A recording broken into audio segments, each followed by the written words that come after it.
एको मन्तरस्तस्य नामानि कर्मप्य एकं तस्य देवस्य सेवा। कर्मप्य एकं तस्य देवस्य सेवा। चतुर्दश अध्याय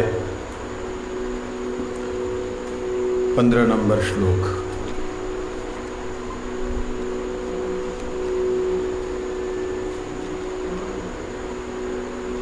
ग्यारह नंबर ना? हाँ, 11 नंबर। 11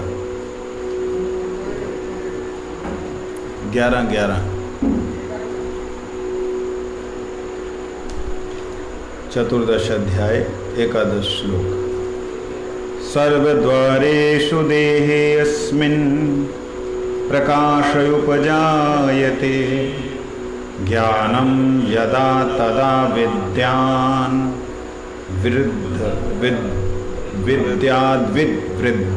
सत्वम् इत्युत। लोभ प्रवृत्ति आरम्भ कर्मणाम शमस्पृहा रजस्यैतानि जायन्ते विवृद्धे भरतर्षभ। अप्रकाशो अप्रवृत्तिश्च प्रमादो मोह एव च तमस्येतानि जायन्ते विवृद्धे कुरु नन्दन। यदा सत्त्वे प्रवृद्धे तु प्रलयं जाति देहभृत् तदोत्तमं विद्यां लोकानां लान् प्रतिपद्यते। रजसी प्रलयं गत्वा कर्मसङ्गीषु जायते तथा प्रलीनस्तमसि मूढ़योनिषु जायते। हम लोगों ने कल तक 13वें अध्याय का ही श्रवण कर रहे थे। भगवान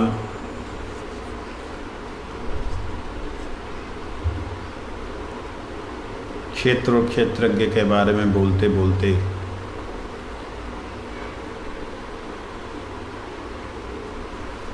अपने साक्षी होना और उपद्रष्टा होना इसकी बात बतलाते हैं।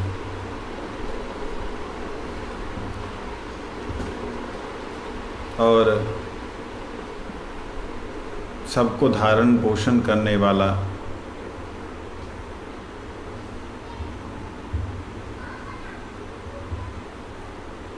जीवों का भोक्ता ब्रह्मा आदि जो हैं उनके स्वामी होने के बारे में कि मैं सबका ही दृष्टा हूँ, अर्थात क्षेत्रज्ञ हूँ। सब कुछ मेरे ही द्वारा संचालित है। उपद्रष्टानुमन्ता च भर्ता भोक्ता महेश्वरा परमात्मेति चाप्युक्तो देहे अस्मिन् पुरुषः परः।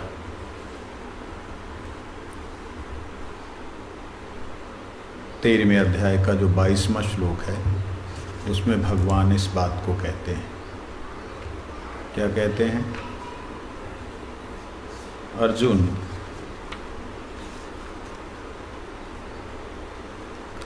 जीव मेरा सखा है या साथी है और इसके साथ मैं उपद्रष्टा के रूप में विराजमान रहता हूँ। अनुमंता अनुमोदनकारी, भर्ता भरण पोषण करने वाला, भोक्ता पालक, महेश्वर और फिर परमात्मा इति च, और परमात्मा भी कहा जाता है।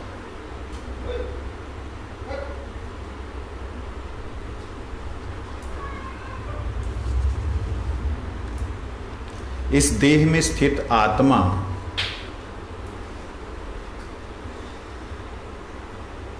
जो इस शरीर में स्थित आत्मा है उस आत्मा को वास्तविकता में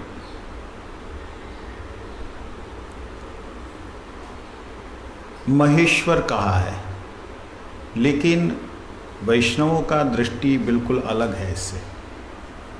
वैष्णव कहते हैं पुरुष प्रकृतिस्थो ही भुंक्ते प्रकृति जनान गुणान कारणम गुणसंगस्य सद असद योनि जन्मसु। अनादि और अविद्या कृत अभ्यास के द्वारा जीव कर्तापन और भोक्तापन का अभिमान करने के कारण तरह तरह की योनियों में भ्रमण करता रहता है। कर्तापन भोक्तापन का अभिमान कौन करता है? जीव। जीव का मतलब आत्मा। उसके कारण से उसको इधर उधर भटकना पड़ता है। इसके बाद में जब बात जीव की चल रही है तो साधारणतः जब जिस विषय की बात चल रही होती है उसी को आप प्रस्तुत करते हैं कि अगले श्लोक में उसी का वर्णन हो। तो यहाँ पर जो लोग ब्रह्मवादी हैं ऋषिगण, उनका 21वें के बाद 22वें श्लोक का अर्थ जो है वो ऐसा प्रदर्शित होता है मानो वो कह रहे हैं इस देह में स्थित यह आत्मा ही वास्तव में परमात्मा है। वो लोग इस प्रकार से कहते हैं। कौन? ब्रह्मवादीगण।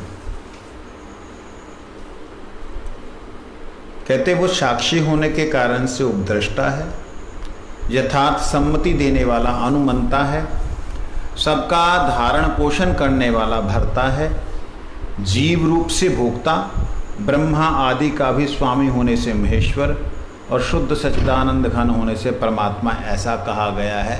ये बात भगवान ने जो कही उसका जो अर्थ है ब्रह्मवादीगण इस प्रकार से लगाते हैं। वैष्णव कैसे लगाते हैं? वैष्णवों का सेम श्लोक का अर्थ किस प्रकार से है? भगवान कहते देहे अस्मिन, इस देह में, पर का मतलब दूसरा, पर जो जीव से अलग है। पर मतलब जो दूसरा है जीव से अलग। इससे पहले जो जीव के बारे में बोला था भगवान ने, वो क्या बोला था कि वह सद योनि, सद और असत योनियों में भ्रमण करता है। कुछ समझ आ रहा है?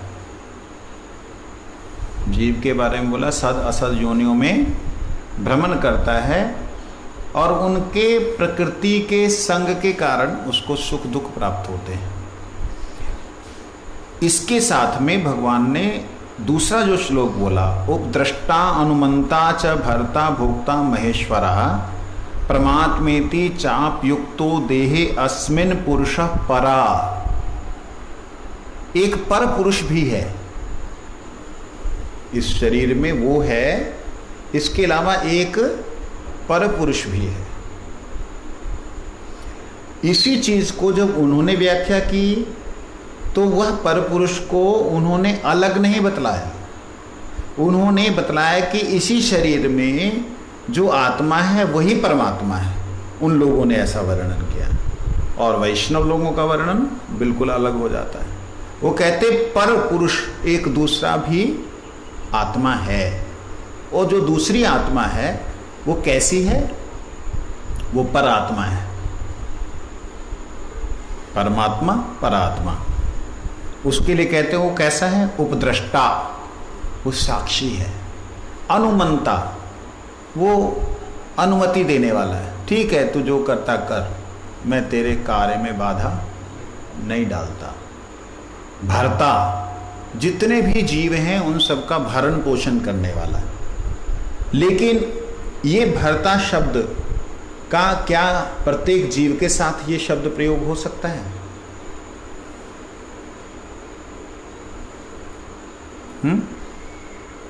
इसका मतलब क्या होता है या नहीं होता है? हो सकता है। प्रत्येक जीव के साथ भर्ता का शब्द प्रयोग हो सकता है। भर्ता का अर्थ क्या होता है? जो भरण पोषण करता है। भरण पोषण का अर्थ क्या हुआ? जो शरीर को आत्मा को शरीर को बनाए रखने के लिए जो आवश्यकता है उसको पूरा करना। उसको पूरा करना। क्या जीव कर सकता है? परमात्मा। मैंने क्या क्वेश्चन क्या कर रहा हूँ, आप जवाब क्या दे रहे हैं? मैंने प्रश्न जीव के लिए कर रहा हूँ। तो भर्ता शब्द उसके लिए प्रयोग नहीं होगा, इसलिए किसके लिए हो रहा है? पर पुरुष, दूसरा जो है और उसके लिए बात हो रही है। और यही चीज़ मैं बार बार अक्सर ये बात कहता हूँ कि वैष्णवों का दर्शन और वादियों का दर्शन, ब्रह्म दृष्टा का दर्शन, ब्रह्मविद का दर्शन और ब्रह्मवादी के दर्शन में अंतर होता है। ब्रह्मवादी वाद करता है, संवाद करता है, और जो ब्रह्म दृष्टा है वो संवाद नहीं समर्पण करता है, वो विवाद नहीं करता है। उसको मालूम है ब्रह्म जो ऐसा है तो मैं कैसा हूँ, अपना अनुभव है उसको। तो इस दृष्टि से ब्रह्मवादीगण जो इसका अर्थ करते हैं उससे पूर्णतः अलग अर्थ देखिए यहाँ प्रकाशित कर रहे हैं श्रील भक्ति विनोद ठाकुर जी महाराज, श्री विश्वनाथ चक्रवर्ती ठाकुर जी और प्रभुपाद जी का अन्वय। कहते हैं परह अर्थात जीव से भिन्न, पुरुष उपद्रष्टा, जीव से पृथक अवस्थान करते हुए साक्षी, अनुमंता अनुमोदनकारी, भर्ता भरण पोषण करने वाला। भरण पोषण करने वाला का अर्थ होता है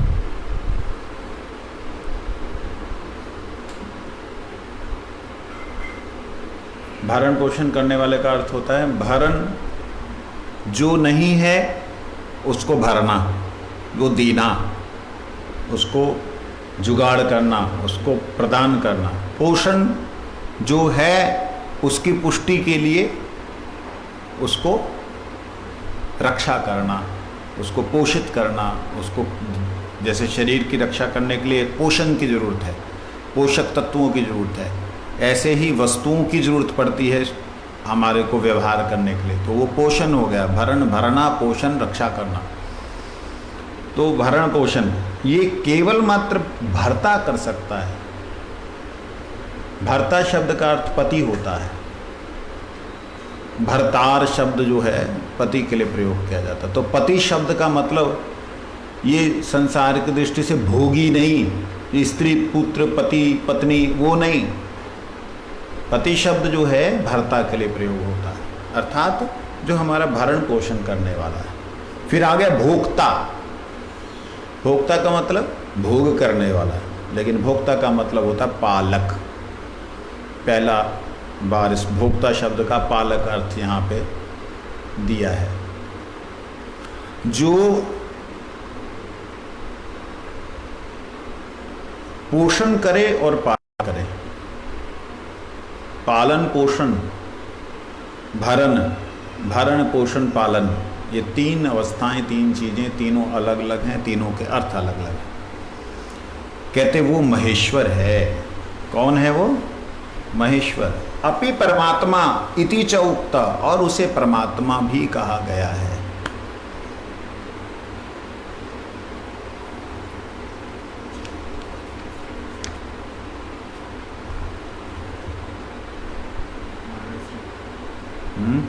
इसमें जो भोक्ता कहा गया है वो किस तरीके से हमें पसंद है?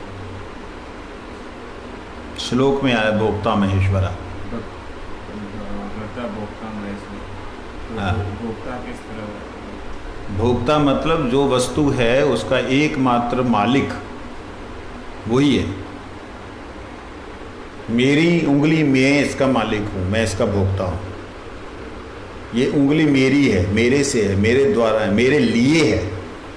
मेरे लिए नहीं रहती, इधर उधर घूम रही है उंगली कट करके, तो वो दुखी रहेगी। तो इसलिए जब तक अपने मालिक के पास नहीं जाएगी, भोक्ता के पास नहीं जाएगी, तब तक वो दुखी रहेगी। तो इसमें भोग्य आत्मा, भोग्य आत्मा ही होगी ना। भोग्य आत्मा है, मालिक जो है परमात्मा है, यहाँ भोग्य सारा संसार है। सारा संसार भोग्य ही तो है, और उसको भोगने वाला जो है भगवान है।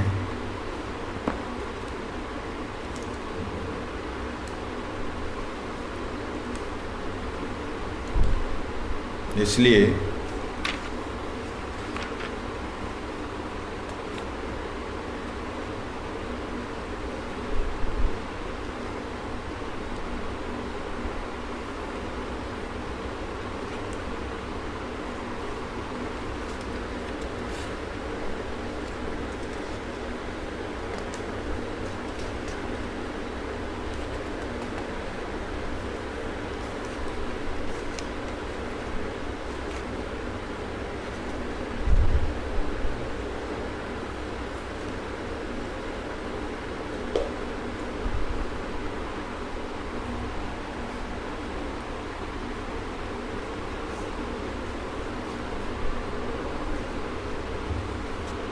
इसलिए कहते हैं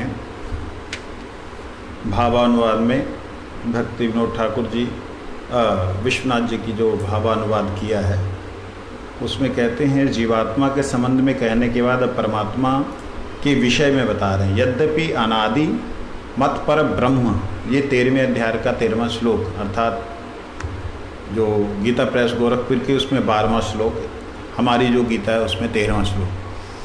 हमारी और उसमें अंतर क्या है कि गीता भगवत जो गीता प्रेस गोरखपुर की गीता है उसमें 3 श्लोक कम है 700 में से, हमारे 700 के 700 पूरे हैं, सिर्फ इतना अंतर है। इसलिए कई 3 श्लोक उनके द्वारा प्रकाशित नहीं हो पाए, जो कि हमारी प्राचीन गीता होने के नाते वो 3 श्लोकों का, और वो भी प्रश्नात्मक हैं, अर्जुन के द्वारा कहे गए।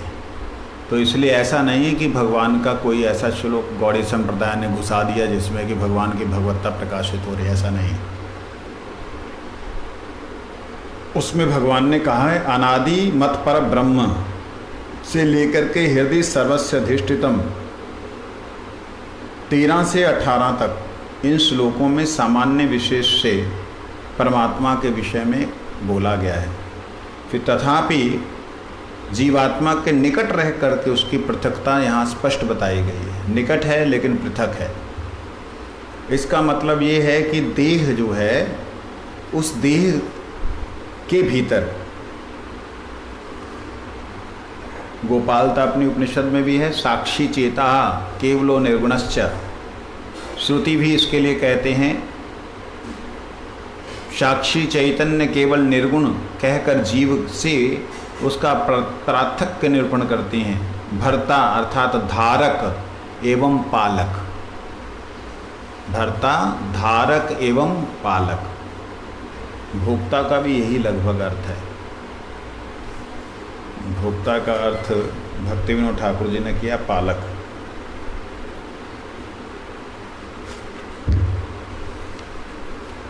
तो इस प्रकार से यहाँ पर भगवान के विषय में बोला।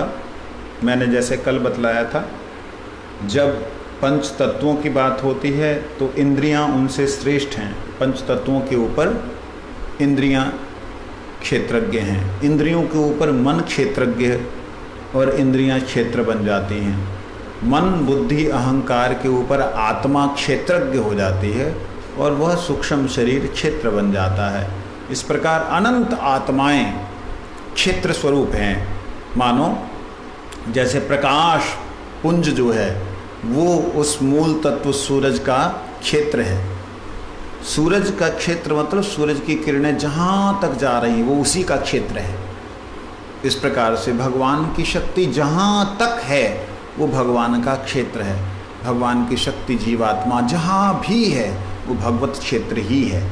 इस दृष्टि से क्षेत्र और क्षेत्रज्ञ का भी दर्शन होता है। मतलब ये जहाँ तक है उसका क्षेत्र है, अर्थात वो वहाँ पे कभी भी है। जब भी आप देखेंगे वहाँ है प्रकाश तो वहाँ सूरज है ही है, लेकिन वास्तविकता में वहाँ सूरज नहीं है, वहाँ सूरज का प्रकाश है। प्रकाश होने पर वो साक्षी रूप से वहाँ पे है। इसी प्रकार से जीवात्मा जब शरीर में है तो वो स्वयं भगवान परमात्मा हैं। कैसे? साक्षी रूप से, क्योंकि आत्मा उन्हीं का अंश है। हालांकि है नहीं प्रैक्टिकली। सूरज पृथ्वी पे प्रैक्टिकली, हाँ जी है। हेलो, क्या बोला? क्या बोला? खड़े हो जाओ 2 मिनट। अच्छा जाओ, कहते सो जाओ।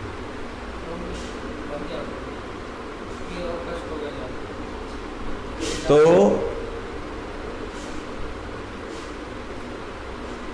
जिस प्रकार से सूरज का क्षेत्र सूरज का प्रकाश है, प्रकाश जहां तक है वहां तक सूर्य का क्षेत्र है। सूरज का क्षेत्र कहने का मतलब वहां सूर्य की उपस्थिति दर्ज हो रही है, समझे नहीं? परंतु वहां पे सूरज देख सकता है। देख सकता का मतलब क्या हो गया? साक्षी। इस दृष्टि से आत्मा सर्वत्र है, तो परमात्मा भी सर्वत्र है। कैसे सर्वत्र है? जैसे प्रकाश सर्वत्र है ऐसे, अन्यथा साक्षात नहीं है। आप महाराज जी व्याख्या का अब सत्यानाश करी जा रहे हो, हैं? जो शास्त्र कह रहे हैं आप उसका उल्टा बोली जा रहे हो। नहीं, मैं ही सीधा बोल रहा हूं।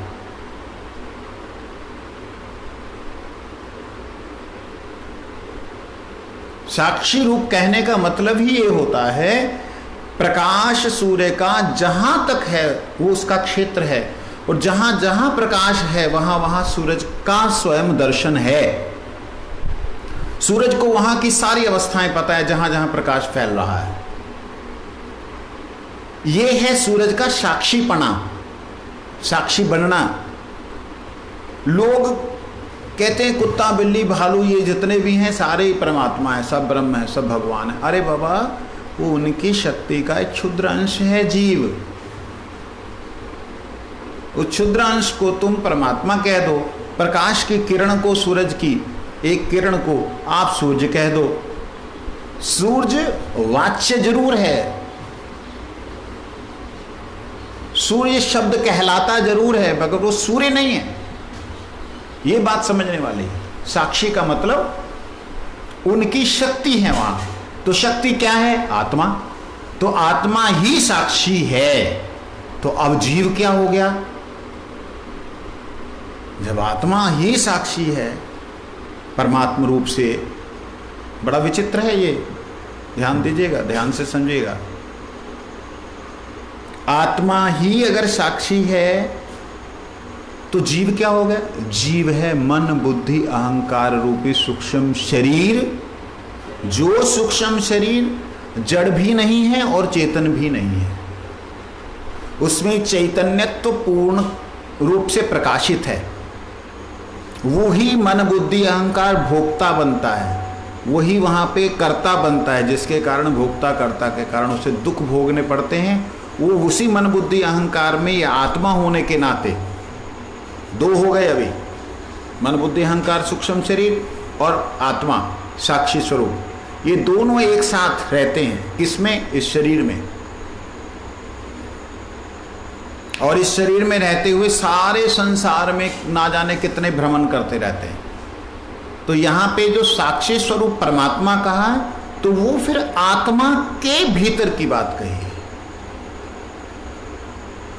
प्रकाश की किरण के भीतर की बात कही है कि सूरज उसमें है। किरण को कोई सूरज नहीं कहता, लेकिन किरण के माध्यम से सूरज को देखा जा सकता है, सूरज कहा जा सकता है। यही तो सूरज, किरण यहां पड़ रही है, वही सूरज नहीं बोलेगा कोई, वो किरण। लेकिन किरण का माध्यम जैसे लेगा तो वही सूरज। इसी प्रकार से आत्मा जब बोला जा रहा है, आत्मा तो वो आत्मा है, लेकिन आत्मा के भीतर माध्यम लेगा तो उसका क्षेत्रज्ञ कोई दूसरा है, वो परमात्मा है। समझ लगी ना?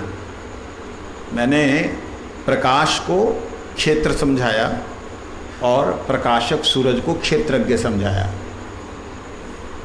प्रकाश अनंत है, हाँ जी, समझ आ रहा है? प्रकाश अनंत है जहाँ प्रकाश है वहाँ सूरज का अपना क्षेत्र है, उसका अपना क्षेत्र है, और उसमें सूरज स्वयं क्षेत्रज्ञ, उस क्षेत्र की अवस्था को जानने वाला। लेकिन वास्तविकता में देखा जाए, प्रैक्टिकली देखा जाए, सूरज वहाँ पे नहीं है। सूरज का क्या है? प्रकाश है। अब प्रकाश है तो सूरज नहीं है क्या? प्रकाश होने से, प्रकाश के माध्यम से सूरज को समझा जा सकता है, लेकिन प्रकाश सूरज नहीं है। ये ही है अचिंत भेद और अचिंत अभेद। भेद है इसमें और अभेद भी इसमें है। आगे कहते हैं, या एवं वेत्ति पुरुषम प्रकृतिं च गुणैः सह सर्वथा वर्तमानो अपि सना भूयो अभिजायते। कहते इस प्रणाली से निर्गुण पुरुष के तत्व और सगुण प्रकृति के तत्व को जो अवगत हो जाता है, वे जड़ जगत के संपर्क में रहता हुआ भी बार बार जन्म नहीं ग्रहण करता।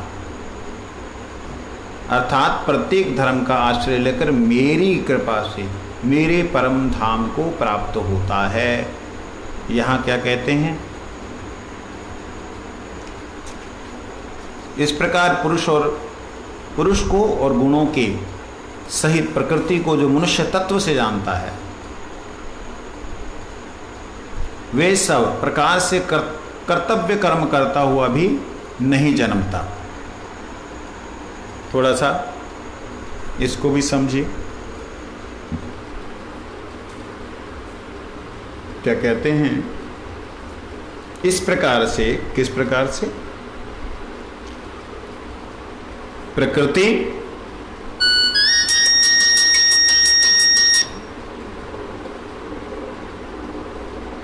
प्रकृति पुरुष और जीव, ब्रह्म परमात्मा भगवान, ये सारी की सारी चीज को अगर कोई प्रॉपर तरीके से समझ जाए, ढंग से समझ जाए, है सब कुछ। अगर ऐसा समझता है तो अधूरा समझता है। सब एक ही है लेकिन विभिन्नता है, उसमें कैटेगराइजेशन है।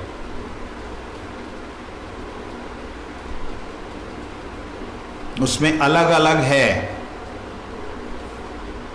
वो चीज समझने वाली है। राधे राधे। क्या है उसमें अलग अलग? वस्तु एक होने पर भी, जैसे उदाहरण के लिए गुरुजी कई बार बोलते थे, इस बात को थोड़ा सा बोल करके आप लोगों को कंफ्यूज करना चाहूँगा। गुरुजी अक्सर बोलते थे, एकला कृष्ण, एकला ईश्वर कृष्ण, बाकी सब भृत्य, जाके जैसे नचाए थे तैसे करे नृत्य। एकला ईश्वर जो है वो कृष्ण है, बाकी सब उसके दास दासियां हैं। फिर गुरुजी कहते हैं कृष्ण पूर्ण हैं। पूर्ण का मतलब उनके बाहर कुछ भी नहीं है। आप कहें कृष्ण के बाहर ये फूल की पंखुड़ी है, गुरुजी ऐसे पंखुड़ी को लेकर के बोलते थे, ये पंखुड़ी है, ये तो कृष्ण परमात्मा पूर्ण नहीं, वो अपूर्ण हो गया।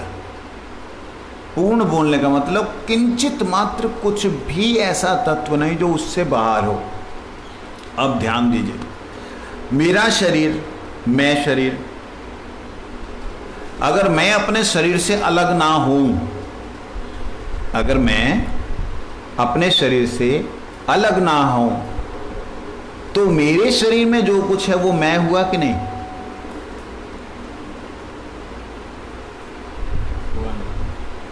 कैसे?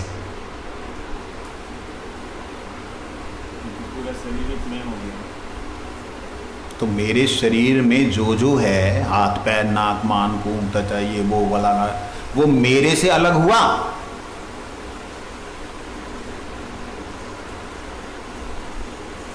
मैंने इसलिए पहले बोला, मैं आपको कंफ्यूज करने लगा हूं। ध्यान से समझो। गुरुजी कहते थे पूर्णमदः पूर्णमिदं पूर्णात् पूर्णमुदच्यते पूर्णस्य पूर्णमादाय पूर्णमेवावशिष्यते। भगवान पूर्ण हैं। भगवान के बाहर एक रेत का परमाणु भी नहीं है, कण भी नहीं है, कुछ भी उससे बाहर है नहीं, हो नहीं सकता। पूर्ण मतलब पूर्ण। अब प्रश्न मेरा दूसरा आता है, जिसे हम पूर्ण कह रहे हैं, उस पूर्ण का अगर शरीर हमारी तरह अलग नहीं है, वो स्वयं एक ही है,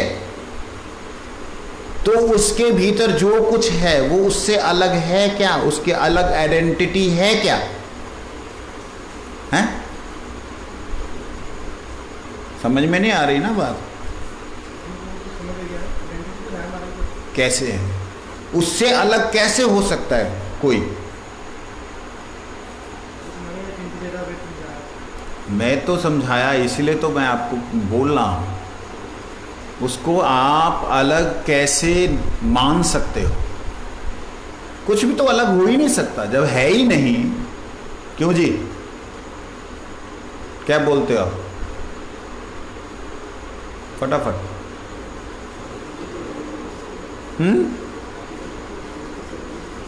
सबकी आइडेंटिटी अलग है आपके हिसाब से।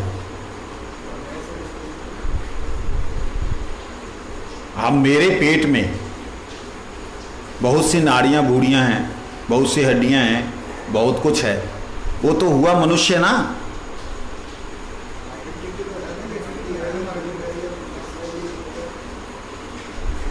मेरे से अलग तो नहीं, मेरे से जब अलग नहीं है, और भगवान को कहते हैं वो जड़ शरीर वाले नहीं हैं।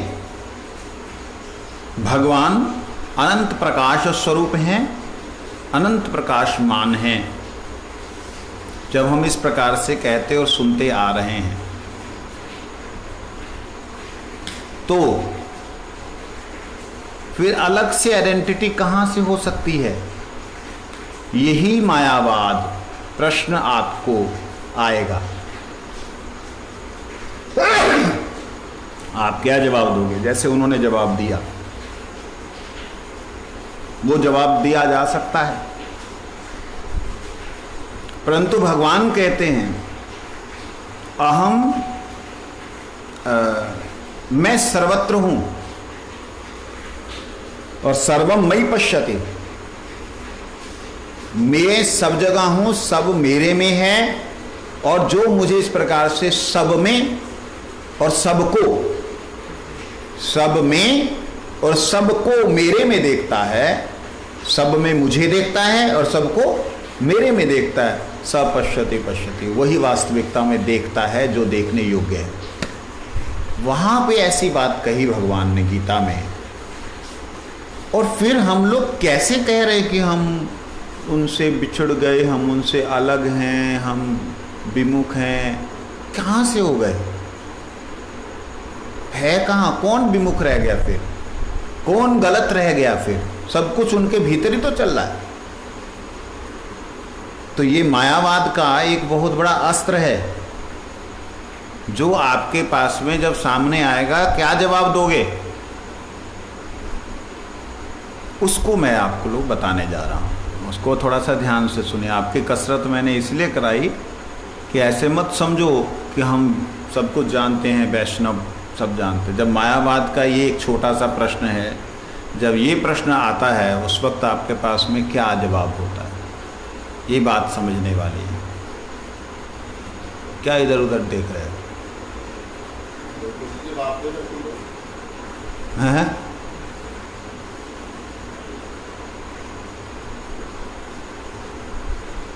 तो वो मायावाद है। मायावाद मतलब जिसमें अज्ञानता है, ऐसा वाद है। अब मुझे एक बात बताओ, मेरे में सब कुछ होने पर कोई वस्तु मेरे लिए त्याज्य हो सकती है? मेरे में सब कुछ है। जैसे एक ने बोला था, बड़ी सुंदर तर्क दिया था उसने, कहते आपके पास बड़े बड़े महात्मा आते हैं बोलते हैं प्याज छोड़ो, लहसुन छोड़ो। एक जाट के यहाँ पे ब्रजवासी महात्मा चले गए और उसको जाकर के बोलते हैं कि जी मेरे गोपाल जी के लिए आप कुछ सीधा दे दो, मैं बना लूं, कच्चा सामान दे दो, मैं बना लूं। उनके आगे आटा दे दिया, प्याज दे दिया कि भाई और तो कुछ है नहीं, आटे की रोटी बना ले, प्याज के ऊपर नोक डाल के दे दे। तब वो ब्राह्मण ने बोला, साधु ने, कि बीबी हमारे ठाकुर जी को प्याज भोग नहीं लगता। कहते प्याज भोग नहीं लगता? तेरे कौन से ठाकुर है भाई? कहते मेरे ठाकुर जी गोपाल जी हैं। कहते गोपाल कौन सा? कहते नंद का लाला। अच्छा अच्छा, वो यशोदा का पुत्र? हाँ हाँ यशोदा। कहते उसने मिट्टी खाई थी? हाँ हाँ मिट्टी खाई थी। उसमें ब्रह्मांड दिखाया था उसने मुंह में, ऐसा सुना है, पंडित ने बताया था। कहते हाँ वो ब्रह्मांड, मुंह ऐसे खोला उसमें ब्रह्मांड दिख गया। कहते ओए पंडिता तेनों ਉਹਦੇ 'ਚ ब्रह्मांड दिख गया ਉਹਦੇ ਮੂੰਹ 'ਚ, मेरा प्याजा वाला खेत नहीं नजर आया उथे? वो प्याजों का जो खेत था उसी ब्रह्मांड में तेरे को नजर नहीं आया? इस प्रकार से जो तर्क कुतर्क देते हैं उनके लिए कुछ भक्ष्य नहीं है, कुछ अभक्ष्य नहीं है। उनमें से जो घोरतम अवस्था में पहुंच जाते हैं वो लोग तो मुर्दे के मांस को भी खाने लगते हैं, मदिरा पान करते हैं और कहते हैं यही ब्रह्म की चरम अवस्था है। उन्हें अघोर कहते हैं, अघोरी। इस प्रकार के दुराचारों को, शास्त्र सिद्धांत को अच्छे तरीके से ना समझने के कारण मायावाद भी सही ढंग से नहीं समझते। विशेष करके भगवान की शक्ति के वाद को सही तरीके से ना समझने के कारण मनुष्य जो है वो व्यभिचारों में पड़ जाता है। इसलिए शक्तिवाद जो है, जो शक्ति की प्रणति है, उसको समझना बहुत जरूरी है। मायावाद जब हम कहते हैं तो इसका सीधा सीधा मतलब होता है शक्ति। माया मतलब शक्ति, उसके द्वारा जो सब कुछ प्रकट हुआ है उसका वाद, उसका संवाद। एक है भगवान,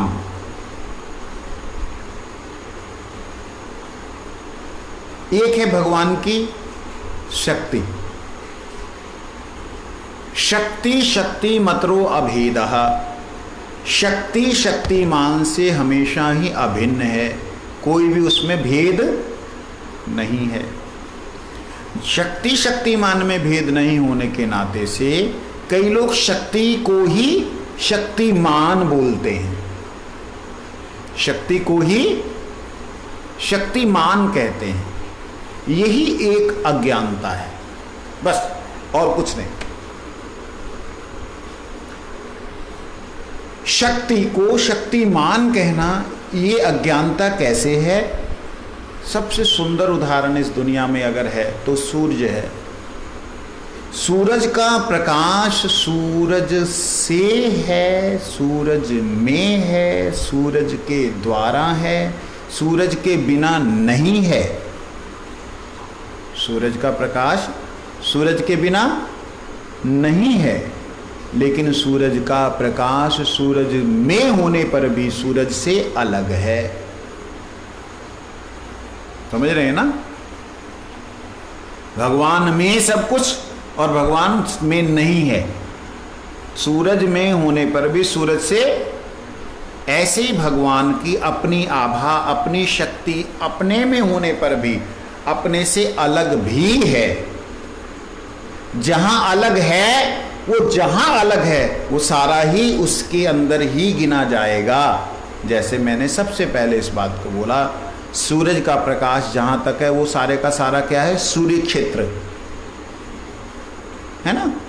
जिस प्रकार से सूर्य क्षेत्र है, इसी प्रकार से ब्रह्म क्षेत्र है, इसी प्रकार से परमात्मा क्षेत्र है, इसी प्रकार से भगवान असीम है। असीम कहने का मतलब सब कुछ उसमें आ गया, लेकिन वास्तविकता में देखा जाए सब कुछ उसमें है ही नहीं, है ही नहीं सब कुछ उसमें।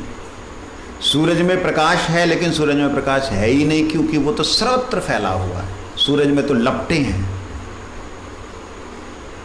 लपटें जानते हो? लपटें, फ्लेम्स, वो है। इस प्रकार से कई लोग इस चीज को ना समझने के कारण से प्रकृति और पुरुष को एक ही बोल देते हैं। ये जो 23वां श्लोक है गीता का और हमारी वाली भगवत गीता का 24वां श्लोक है, इसमें भगवान ने कहा है केवल मात्र इसको अगर कोई व्यक्ति जान लेता है, इसको कोई व्यक्ति जान लेता है तो उसको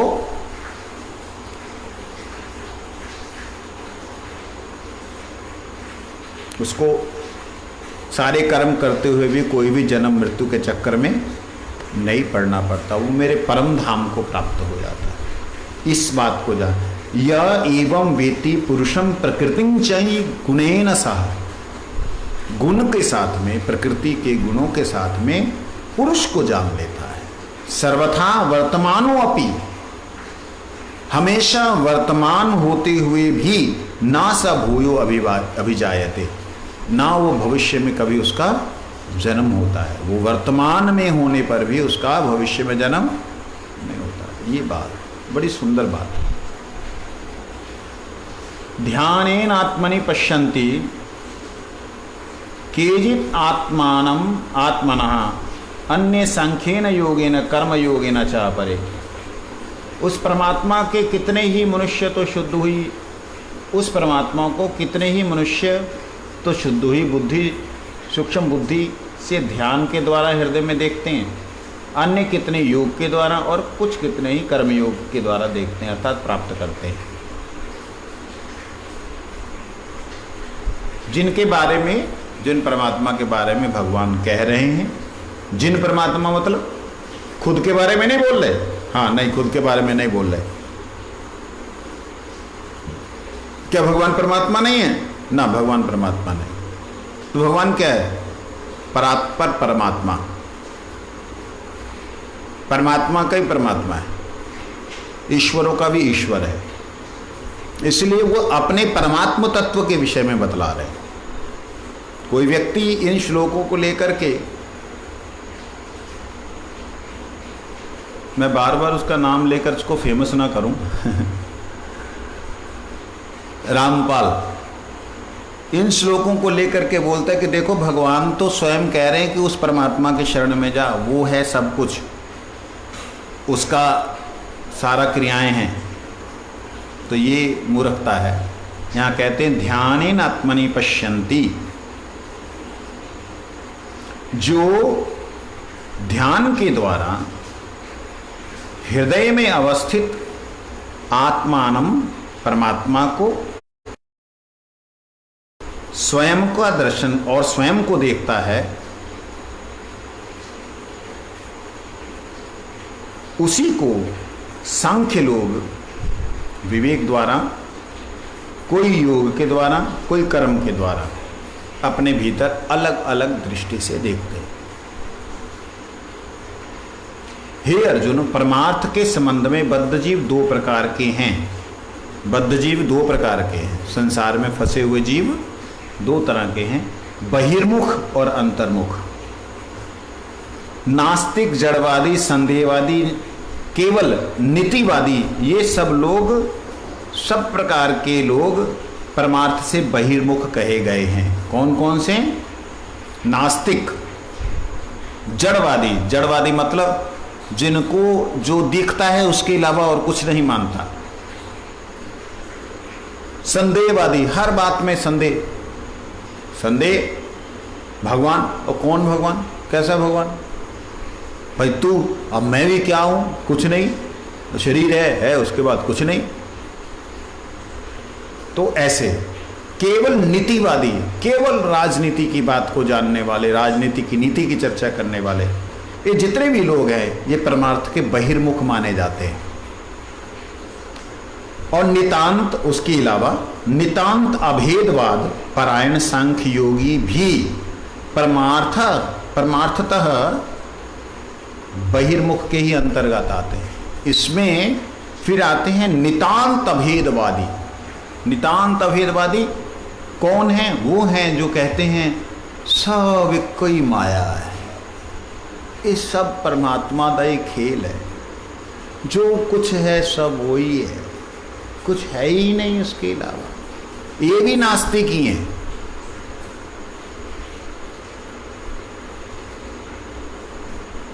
इसको भी बहिर्मुख माना जाएगा। दूसरी तरफ जो विश्वास युक्त जिज्ञासु पुरुष, कर्मयोगी और भक्त हैं, वे अंतर्मुख हैं। जिनको विश्वास है और जिज्ञासा है भगवान को जानने की। विश्वास क्या है? कि वो हैं, अनुमान नहीं है, विश्वास है वो हैं और उनको जानने की जिनकी आशा है, ऐसे कर्मयोगी लोग और भक्त, ये अंतर्मुख हैं। इन सभी में भक्त ही श्रेष्ठ है, क्योंकि वह प्रकृति के अंतर्गत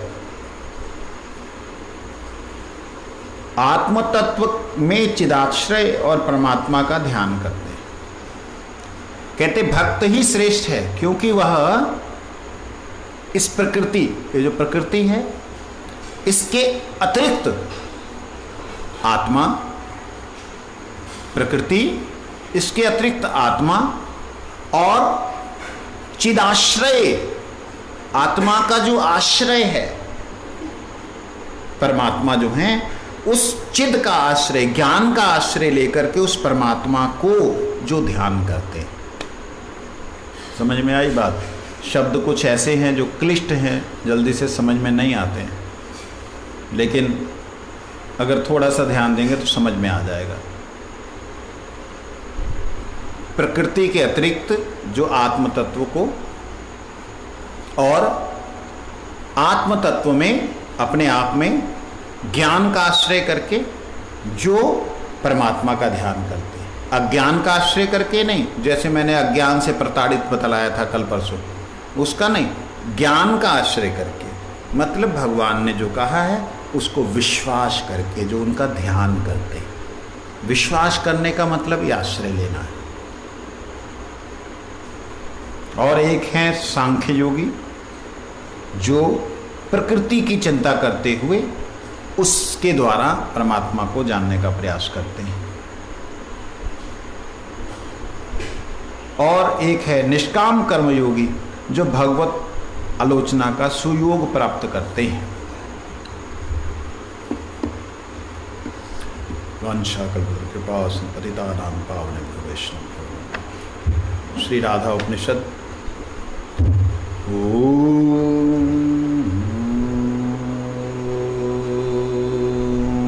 यं ब्रह्म वेदांत विदो वदन्ति परे प्रधानं पुरुषं तथाहन्न विश्वोद्गते कारणं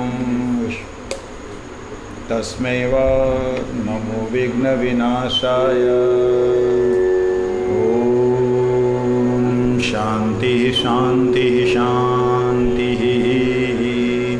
राधा राशेश्वरी रम्या कृष्ण मंत्राधिदेवता सर्वद्या सर्ववन्द्या च वृंदावन विहारिणी वृंदाराध्या रमाशीष गोपी मंडल पूजिता सत्या सत्य परा सत्य भामा श्री कृष्ण बल्लवा वृषभानु सुता गोपी मूल प्रकृतिरीश्वरी गंधर्वा राधिका रम्या रुक्मणी परमेश्वरी परतरा पूर्णा पूर्णचंद्राणि भानना भुक्ति मुक्ति प्रदा नित्यं भवव्याधि विनाशिनी। हम लोगों ने ऋग्वेद की राधोपनिषद, उसके अंतर्गत श्रवण करना शुरू किया है, जिसमें हम लोगों ने राधा रानी के 28 नामों में से 11 नामों का अर्थ उनकी कृपा से प्राप्त किया। कहते हैं राधा राशेश्वरी रम्या कृष्ण मंत्राधिदेवता सर्वद्या सर्ववंद्या वृंदावन विहारिणी वृंदा आराध्या रमा अशेष गोपी मंडल पूजिता सत्या। ये 11 नामों का अर्थ हमने श्रवण किया था। आज सत्यपरा, सत्यपरा और अगला है सत्यभामा। सत्यपरा का अर्थ है जो सत्यपरायण जीवों के हृदय में प्रकाशित होती हूं। जो सत्यपरा, सत्यपरायण जीवों के हृदय में प्रकाशित होती हूं। एक अर्थ और है जो सत्य से परे है। सत्य से परे क्या हो सकता है? सत्य से परे तो कुछ है ही नहीं।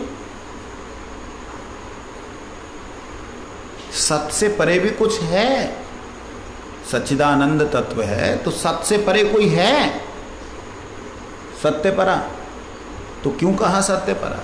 क्योंकि सत्य पे आधारित होकर के ही जो जीव है वो ज्ञान प्राप्त करता है, और ज्ञान प्राप्त करके भगवान कृष्ण को प्राप्त करके वो आनंद प्राप्त करता है। इसलिए सत्यपरा मतलब सत्यपरायण जीव, सत्य के प्रति, कृष्ण के प्रति आकृष्ट जीव जब कृष्ण के गुणों अर्थात चिद में आकर्षित होता है, गुणों में आकर्षित होने के बाद में वही सत्यपरायण जीव, गुणाकर्षित जीव राधा रानी स्वरूपी आनंद को प्राप्त करता है। इसलिए सत्यपरा, सत्य के भी परे है। पहले सत्या शब्द अर्थ आया था, कल तक हमने श्रवण किया था। आज सत्यपरा मतलब सत्या होने पर भी सत्य से परे हैं। अब देखिए, ध्यान दीजिएगा, जैसे कई बार हम लोग बोलते हैं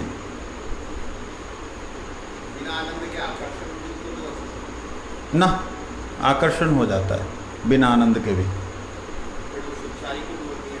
हैं? अरे वो छोड़ो, वो भाव की बातें हैं। कहाँ भाव की बातों को आप तत्व की बातों में ले रहे हैं? उस दृष्टि से भी देखा जाए तो सत्यपरा शब्द लगता है कि आप जो है जिसके प्रति आकर्षित हो रहे हो, अगर उसमें आपको श्रेष्ठ वस्तु प्रदान ना करने की क्षमता ना हो, अगर उसमें क्षमता ही ना हो, ज्ञान ज्ञान ज्ञान ज्ञान, मैं वही मैं वही मैं वही, ठीक है वही, लेकिन उसके अंदर आपकी एक स्थिरता आ जाती है, एक ऐसी अवस्था आ जाती जहाँ पे आपको हिलोरे नहीं मिलते, लहरें नहीं आती आनंद की, तो वो भी ब्रह्म ज्ञान सुखदेव जैसे महापुरुष का, सनक सनातन सनत कुमार आदि महर्षियों का, और महर्षि जो हुए हैं जिन्होंने, मुनियों ने जिन्होंने भगवान की आराधना की, आराधना करने के बाद में ज्ञान में प्रतिष्ठित थे, नित्य सिद्ध उनको अवस्था, सत्य सिद्ध अवस्था शरीर की भी प्राप्त हो गई थी।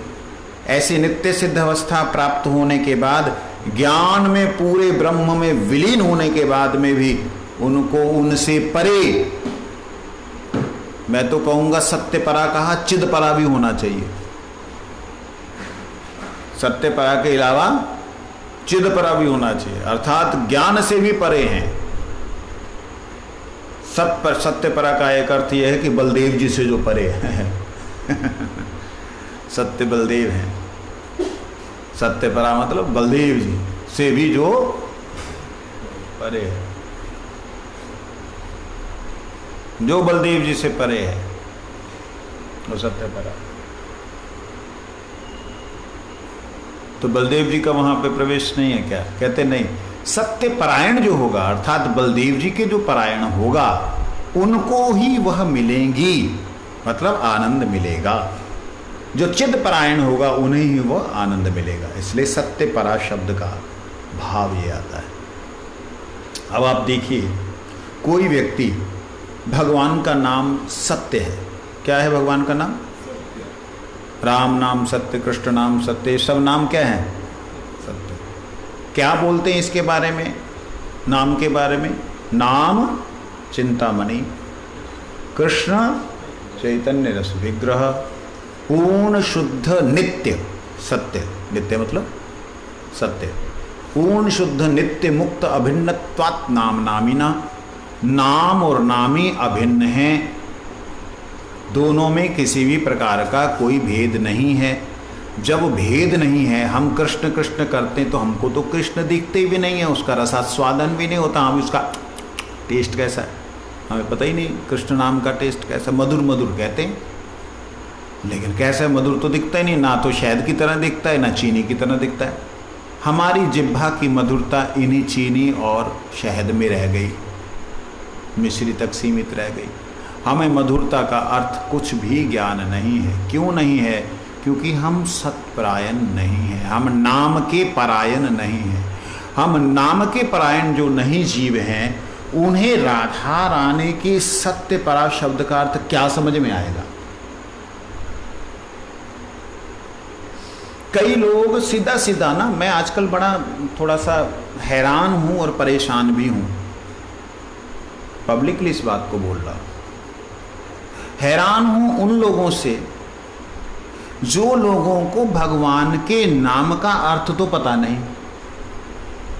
जो लोगों को राधा रानी के नाम का अर्थ तो पता नहीं, राधा रानी के भावों की चर्चा करते। जो लोग राधा रानी के भावों में गोपियों के भावों का संमिश्रण करते हैं और खुद को गोपी गोपी के गोपियों की गोपी मंजरी किंकरी के रूप में अपने आप का अवधारणा करते हैं, ऐसी लोग पूर्णतया सत्यपरायण नहीं हैं। ऐसे सत्यपरायण ना होने वाले सत्यपरा श्री राधा रानी को कैसे जान सकते हैं? सत्यपरा का मतलब है नाम नित्य शुद्ध है, नित्य नाम है, नाम नित्य है, नाम सत्य है। उस नाम के परायण जो अगर होगा, वही उस पराशक्ति, नाम के ऊपर की शक्ति क्या है? नाम के भीतर का आकर्षण और नाम के भीतर का आनंद वह प्राप्त कर पाएगा। तो इसलिए कहते हैं सत्यपरा। इसका एक अर्थ और भी लिया जा सकता है, जो सत्य अर्थात कृष्ण नाम परायणा है। समझ आई? परायण क्या बोलते हैं? कहीं और चले जाते हो तुम, अपने अंदर और ख्याल बनाने लग जाते हो, जो बोला जाता है उसके आगे कहानियां बनाने लग जाते हो, उसको लिंक करने लग जाते हो उसके साथ इसके साथ। यहीं रहा करो खाली दिमाग के साथ में, तब कुछ भराएगा। सत्य परायणा अर्थात नाम परायणा है, जो स्वयं नाम परायणा है, अर्थात भगवान के नाम को लेकर के जो उसमें पूर्णतया प्रवेश कर जाती है, इतना प्रवेश कर जाती हैं नाम परायणा होने से सत्य परायणा। सत्य मतलब नाम लीजिए, सत्य का अर्थ इस वक्त नाम समझिए। भगवान के नाम अर्थात शब्द, भगवान के शब्द में, भगवान के नाम में इतना परायण हो जाती हैं कि उसमें स्वयं प्रवेश कर जाती हैं, नाम में इतना ज़्यादा चली जाती हैं कि राधा जी राधा रह ही नहीं पाती हैं, वो कृष्ण नाम हो जाती। कृष्ण नाम लेते लेते सत्य परा इतनी हो जाती हैं कि नाम स्वरूप से स्वयं ही प्रकाशित हो जाती। इसलिए कहते हैं चैतन्य रस विग्रह, रस तो राधा ही है, तो रस विग्रह नाम बन जाता है। इसी शब्द को कल को हम श्रवण करेंगे, रस विग्रह का अर्थ। वांछा वैष्णव आरती।